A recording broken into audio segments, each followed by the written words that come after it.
ॐ लक्ष्म्यै नमः। ॐ पद्मायै नमः। ॐ कमलायै नमः। ॐ श्रियै नमः। ॐ विष्णुप्रियायै नमः। ॐ इन्दिरायै नमः। ॐ रमायै नमः। ॐ लोकमातर्यै नमः। ॐ हरिप्रियायै नमः। ॐ पद्ममालाधरायै नमः। ॐ पद्मासनायै नमः। ॐ पद्मगर्भायै नमः। ॐ पद्मनैकायै नमः। ॐ पद्मवक्त्रायै नमः। ॐ पद्मवत्यै नमः। ॐ पद्मधारिण्यै नमः। ॐ पद्मनाभप्रियायै नमः। ॐ पद्मक्ष्यै नमः। ॐ पद्मश्रियै नमः। ॐ पद्मरूपायै नमः। ॐ पद्मलेखायै नमः। ॐ पद्मसम्भवायै नमः। ॐ पद्मालयायै नमः। ॐ पद्मिन्यै नमः। ॐ चन्द्रललनायै नमः। ॐ चन्द्रमुख्यै नमः। ॐ चन्द्रहासायै नमः। ॐ चन्द्रप्रभायै नमः। ॐ चन्द्रिकायै नमः। ॐ चन्द्रशोभायै नमः। ॐ चन्द्रसङ्गायै नमः। ॐ चन्द्रस्मितायै नमः। ॐ चन्द्रनयनायै नमः। ॐ चन्द्रवदनायै नमः। ॐ चन्द्रकान्त्यै नमः। ॐ चन्द्रमालायै नमः। ॐ सर्वमङ्गलायै नमः। ॐ सर्वेश्वर्यै नमः। ॐ सर्वसमृद्ध्यै नमः। ॐ सर्वदायै नमः। ॐ सर्वेश्वर्यै नमः। ॐ सर्वार्थसिद्ध्यै नमः। ॐ जन्मातायै नमः। ॐ जगन्मङ्गलायै नमः। ॐ जगद्धारायै नमः। ॐ जगन्नियन्त्रयै नमः। ॐ जगद्वन्द्यायै नमः। ॐ जगद्विभूत्यै नमः। ॐ हिरण्यवर्णायै नमः। ॐ हिरण्यलक्षणायै नमः। ॐ हिरण्यप्रभायै नमः। ॐ हिरण्यगर्भायै नमः। ॐ हिरण्यधारिण्यै नमः। ॐ हिरण्यमालायै नमः। ॐ धनेश्वर्यै नमः। ॐ धनदायै नमः। ॐ धनप्रदायै नमः। ॐ धनसमृद्ध्यै नमः। ॐ धनरूपायै नमः। ॐ धनलक्ष्म्यै नमः। ॐ गृहलक्ष्म्यै नमः। ॐ राजलक्ष्म्यै नमः। ॐ गजलक्ष्म्यै नमः। ॐ धान्यलक्ष्म्यै नमः। ॐ विजयलक्ष्म्यै नमः। ॐ विद्यालक्ष्म्यै नमः। ॐ सौभाग्यलक्ष्म्यै नमः। ॐ आरोग्यलक्ष्म्यै नमः। ॐ आदिलक्ष्म्यै नमः। ॐ सन्तोषलक्ष्म्यै नमः। ॐ शान्तिलक्ष्म्यै नमः। ॐ सिद्धिलक्ष्म्यै नमः। ॐ कौमुद्यै नमः। ॐ कमलनैकायै नमः। ॐ महालक्ष्म्यै नमः। ॐ परमलक्ष्म्यै नमः। ॐ श्रीलक्ष्म्यै नमः। ॐ नित्यलक्ष्म्यै नमः। ॐ करुणामय्यै नमः। ॐ प्रसन्नायै नमः। ॐ शरण्यायै नमः। ॐ वरप्रदायै नमः। ॐ कल्याणायै नमः। ॐ सुखप्रदायै नमः। ॐ सौम्यायै नमः। ॐ शुभायै नमः। ॐ सत्यायै नमः। ॐ धर्मनिष्ठायै नमः। ॐ शुद्धायै नमः। ॐ सर्वपूजितायै नमः। ॐ श्रीमातायै नमः। ॐ श्रीदयायै नमः। ॐ श्रीवरप्रदायै नमः। ॐ श्रीसम्पन्नायै नमः। ॐ श्रीप्रदायै नमः। ॐ श्रीमय्यै नमः। ॐ लक्ष्म्यै नमः। ॐ पद्मायै नमः। ॐ कमलायै नमः। ॐ श्रियै नमः। ॐ विष्णुप्रियायै नमः। ॐ इन्दिरायै नमः। ॐ रमायै नमः। ॐ लोकमातर्यै नमः। ॐ हरिप्रियायै नमः। ॐ पद्ममालाधरायै नमः। ॐ पद्मासनायै नमः। ॐ पद्मगर्भायै नमः। ॐ पद्मनैकायै नमः। ॐ पद्मवक्त्रायै नमः। ॐ पद्मवत्यै नमः। ॐ पद्मधारिण्यै नमः। ॐ पद्मनाभप्रियायै नमः। ॐ पद्मक्ष्यै नमः। ॐ पद्मश्रियै नमः। ॐ पद्मरूपायै नमः ॐ पद्मलेखायै नमः ॐ पद्मसम्भवायै नमः ॐ पद्मालयायै नमः ॐ पद्मिन्यै नमः ॐ चन्द्रललनायै नमः ॐ चन्द्रमुख्यै नमः ॐ चन्द्रहासायै नमः ॐ चन्द्रप्रभायै नमः ॐ चन्द्रिकायै नमः ॐ चन्द्रशोभायै नमः ॐ चन्द्रसङ्गायै नमः ॐ चन्द्रस्मितायै नमः ॐ चन्द्रनयनायै नमः ॐ चन्द्रवदनायै नमः ॐ चन्द्रकान्त्यै नमः ॐ चन्द्रमालायै नमः ॐ सर्वमङ्गलायै नमः ॐ सर्वेश्वर्यै नमः ॐ सर्वसमृद्ध्यै नमः ॐ सर्वदायै नमः ॐ सर्वेश्वर्यै नमः ॐ सर्वार्थसिद्ध्यै नमः ॐ जन्मातायै नमः ॐ जगन्मङ्गलायै नमः ॐ जगद्धारायै नमः ॐ जगन्नियन्त्रयै नमः ॐ जगद्वन्द्यायै नमः ॐ जगद्विभूत्यै नमः ॐ हिरण्यवर्णायै नमः ॐ हिरण्यलक्षणायै नमः ॐ हिरण्यप्रभायै नमः ॐ हिरण्यगर्भायै नमः ॐ हिरण्यधारिण्यै नमः ॐ हिरण्यमालायै नमः ॐ धनेश्वर्यै नमः ॐ धनदायै नमः ॐ धनप्रदायै नमः ॐ धनसमृद्ध्यै नमः ॐ धनरूपायै नमः ॐ धनलक्ष्म्यै नमः ॐ गृहलक्ष्म्यै नमः ॐ राजलक्ष्म्यै नमः ॐ गजलक्ष्म्यै नमः ॐ धान्यलक्ष्म्यै नमः ॐ विजयलक्ष्म्यै नमः ॐ विद्यालक्ष्म्यै नमः ॐ सौभाग्यलक्ष्म्यै नमः ॐ आरोग्यलक्ष्म्यै नमः ॐ आदिलक्ष्म्यै नमः ॐ सन्तोषलक्ष्म्यै नमः ॐ शान्तिलक्ष्म्यै नमः ॐ सिद्धिलक्ष्म्यै नमः ॐ कौमुद्यै नमः ॐ कमलनैकायै नमः ॐ महालक्ष्म्यै नमः ॐ परमलक्ष्म्यै नमः ॐ श्रीलक्ष्म्यै नमः ॐ नित्यलक्ष्म्यै नमः ॐ करुणामय्यै नमः ॐ प्रसन्नायै नमः ॐ शरण्यायै नमः ॐ वरप्रदायै नमः ॐ कल्याणायै नमः ॐ सुखप्रदायै नमः ॐ सौम्यायै नमः ॐ शुभायै नमः ॐ सत्यायै नमः ॐ धर्मनिष्ठायै नमः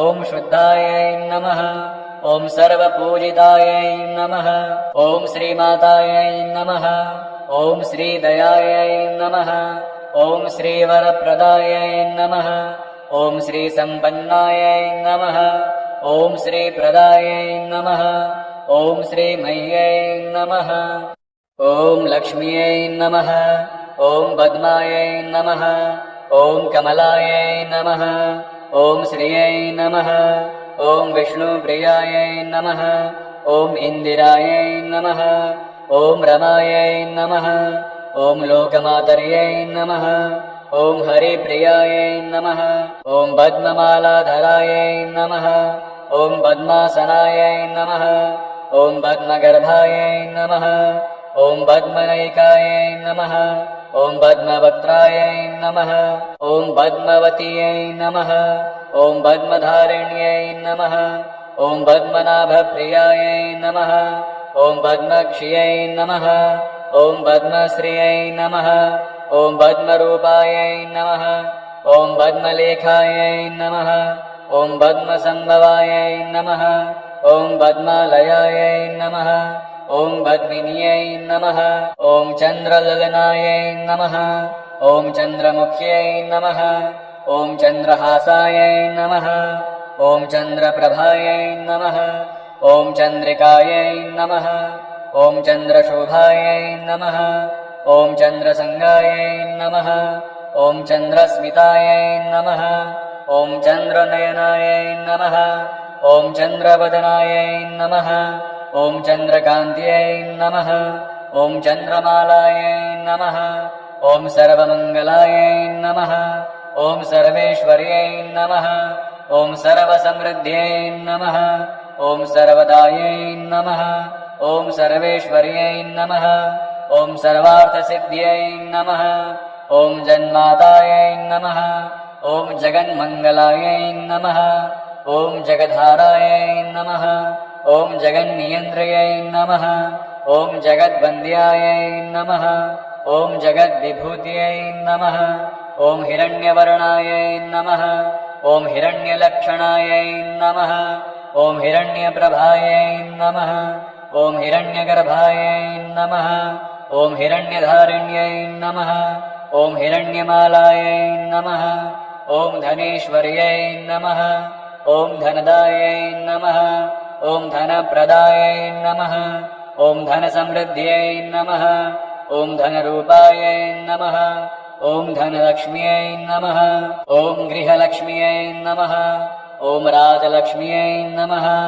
ॐ गजलक्ष्म्यै नमः ॐ धान्यलक्ष्म्यै नमः ॐ विजयलक्ष्म्यै नमः ॐ विद्यालक्ष्म्यै नमः ॐ सौभाग्यलक्ष्म्यै नमः ॐ आरोग्यलक्ष्म्यै नमः ॐ आदिलक्ष्म्यै नमः ॐ सन्तोषलक्ष्म्यै नमः ॐ शान्तिलक्ष्म्यै नमः ॐ सिद्धिलक्ष्म्यै नमः ॐ कौमुद्यै नमः ॐ कमलनयिकायै नमः ॐ महालक्ष्म्यै नमः ॐ परमलक्ष्म्यै नमः ॐ श्रीलक्ष्म्यै नमः ॐ नित्यलक्ष्म्यै नमः ॐ करुणामय्यै नमः ॐ प्रसन्नायै नमः ॐ शरण्यायै नमः ॐ वरप्रदायै नमः ॐ कल्याणायै नमः ॐ सुखप्रदायै नमः ॐ सौम्यायै नमः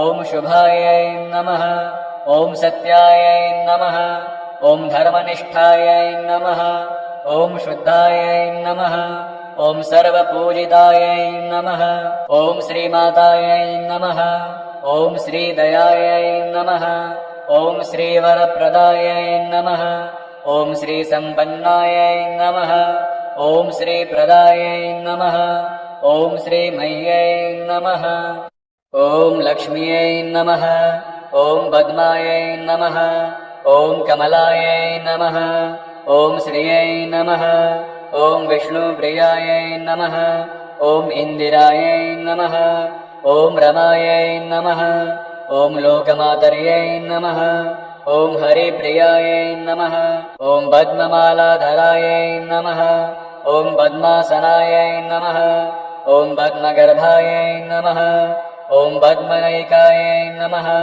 ॐ पद्मवक्त्रायै नमः ॐ पद्मवत्यै नमः ॐ पद्मधारिण्यै नमः ॐ पद्मनाभप्रियायै नमः ॐ पद्मक्ष्यै नमः ॐ पद्मश्रियै नमः ॐ पद्मरूपायै नमः ॐ पद्मलेखायै नमः ॐ पद्मसम्भवायै नमः ॐ पद्मालयायै नमः ॐ पद्मिन्यै नमः ॐ चन्द्रललनायै नमः ॐ चन्द्रमुख्यै नमः ॐ चन्द्रहासायै नमः ॐ चन्द्रप्रभायै नमः ॐ चन्द्रिकायै नमः ॐ चन्द्रशोभायै नमः ॐ चन्द्रसङ्गायै नमः ॐ चन्द्रस्मितायै नमः ॐ चन्द्रनयनायै नमः ॐ चन्द्रवदनायै नमः ॐ चन्द्रकान्त्यै नमः ॐ चन्द्रमालायै नमः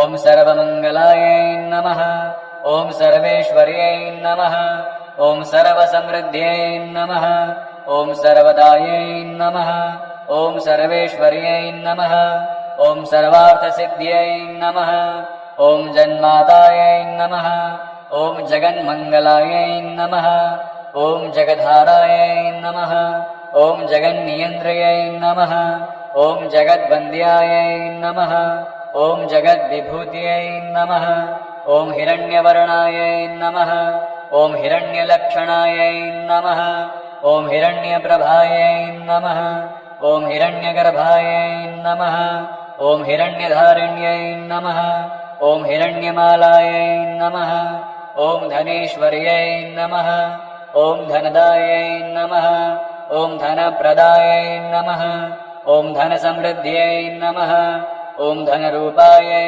नमः ॐ धनलक्ष्म्यै नमः ॐ गृहलक्ष्म्यै नमः ॐ राजलक्ष्म्यै नमः ॐ गजलक्ष्म्यै नमः ॐ धान्यलक्ष्म्यै नमः ॐ विजयलक्ष्म्यै नमः ॐ विद्यालक्ष्म्यै नमः ॐ सौभाग्यलक्ष्म्यै नमः ॐ आरोग्यलक्ष्म्यै नमः ॐ आदिलक्ष्म्यै नमः ॐ सन्तोषलक्ष्म्यै नमः ॐ शान्तिलक्ष्म्यै नमः ॐ सिद्धिलक्ष्म्यै नमः ॐ कौमुद्यै नमः ॐ कमलनैकायै नमः ॐ महालक्ष्म्यै नमः ॐ परमलक्ष्म्यै नमः ॐ श्रीलक्ष्म्यै नमः ॐ नित्यलक्ष्म्यै नमः ॐ करुणामय्यै नमः ॐ प्रसन्नायै नमः ॐ शरण्यायै नमः ॐ वरप्रदायै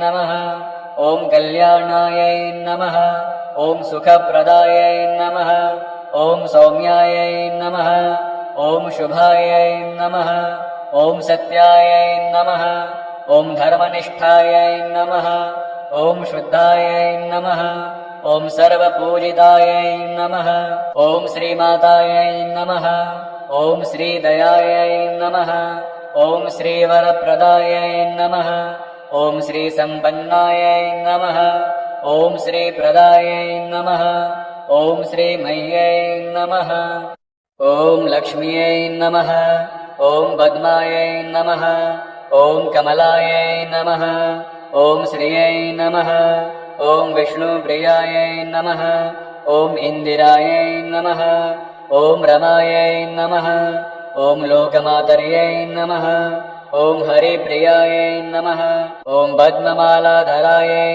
नमः ॐ पद्मासनायै नमः ॐ पद्मगर्भायै नमः ॐ पद्मनैकायै नमः ॐ पद्मवक्त्रायै नमः ॐ पद्मवत्यै नमः ॐ पद्मधारिण्यै नमः ॐ पद्मनाभप्रियायै नमः ॐ पद्मक्ष्यै नमः ॐ पद्मश्रियै नमः ॐ पद्मरूपायै नमः ॐ पद्मलेखायै नमः ॐ पद्मसम्भवायै नमः ॐ पद्मालयायै नमः ॐ पद्मिन्यै नमः ॐ चन्द्रललनायै नमः ॐ चन्द्रमुख्यै नमः ॐ चन्द्रहासायै नमः ॐ चन्द्रप्रभायै नमः ॐ चन्द्रिकायै नमः ॐ चन्द्रशोभायै नमः ॐ चन्द्रसङ्गायै नमः ॐ चन्द्रस्मितायै नमः ॐ चन्द्रनयनायै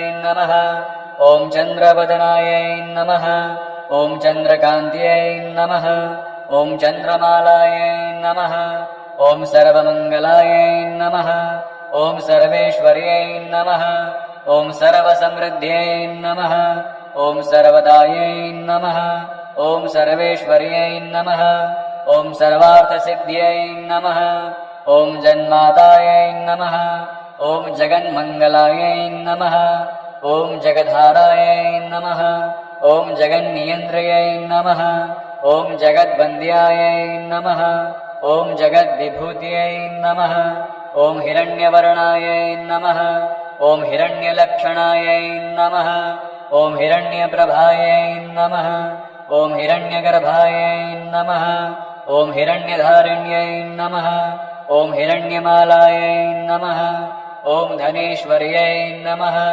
ॐ धनदायै नमः ॐ धनप्रदायै नमः ॐ धनसमृद्ध्यै नमः ॐ धनरूपायै नमः ॐ धनलक्ष्म्यै नमः ॐ गृहलक्ष्म्यै नमः ॐ राजलक्ष्म्यै नमः ॐ गजलक्ष्म्यै नमः ॐ धान्यलक्ष्म्यै नमः ॐ विजयलक्ष्म्यै नमः ॐ विद्यालक्ष्म्यै नमः ॐ सौभाग्यलक्ष्म्यै नमः ॐ आरोग्यलक्ष्म्यै नमः ॐ आदिलक्ष्म्यै नमः ॐ सन्तोषलक्ष्म्यै नमः ॐ शान्तिलक्ष्म्यै नमः ॐ सिद्धिलक्ष्म्यै नमः ॐ कौमुद्यै नमः ॐ कमलनैकायै नमः ॐ महालक्ष्म्यै नमः ॐ परमलक्ष्म्यै नमः।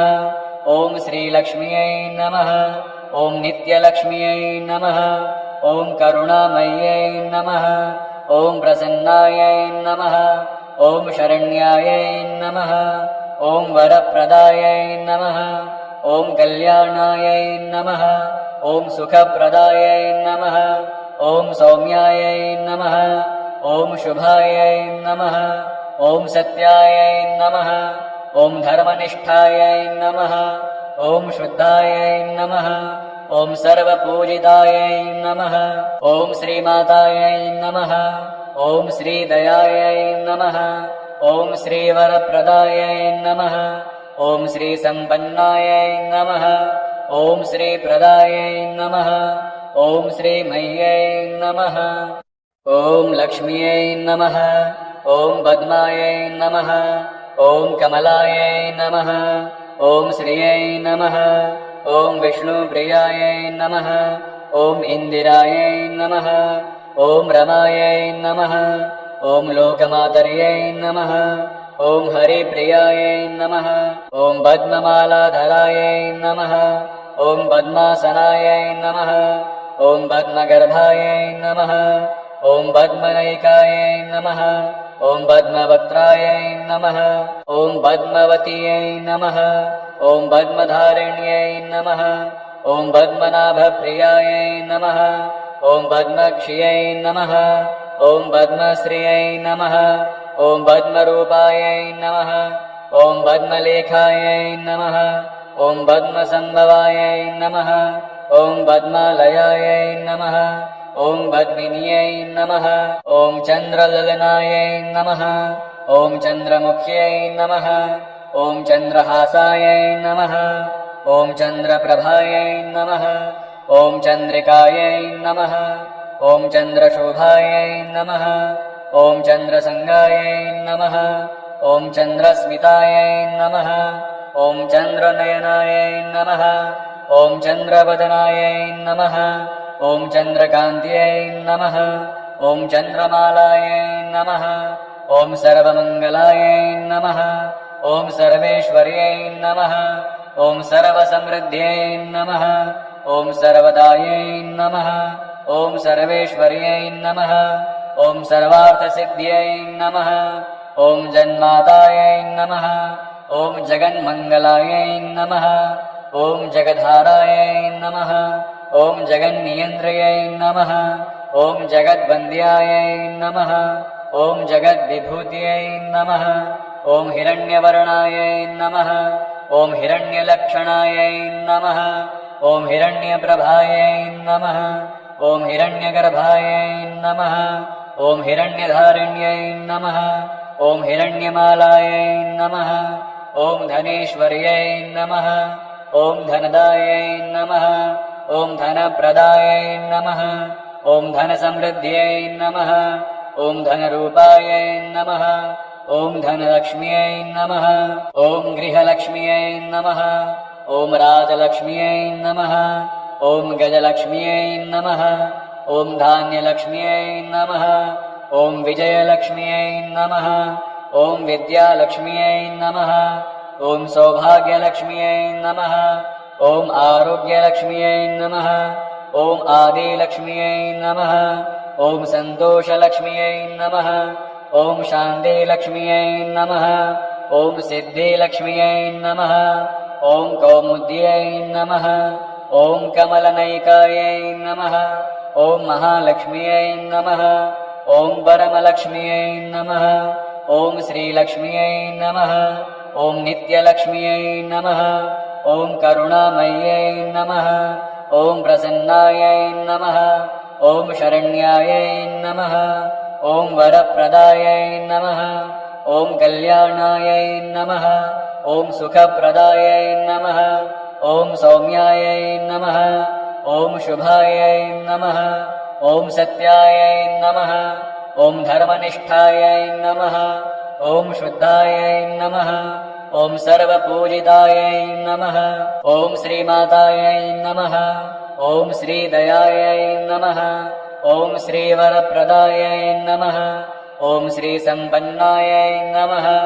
ॐ श्रीप्रदायै नमः ॐ श्रीमह्यै नमः।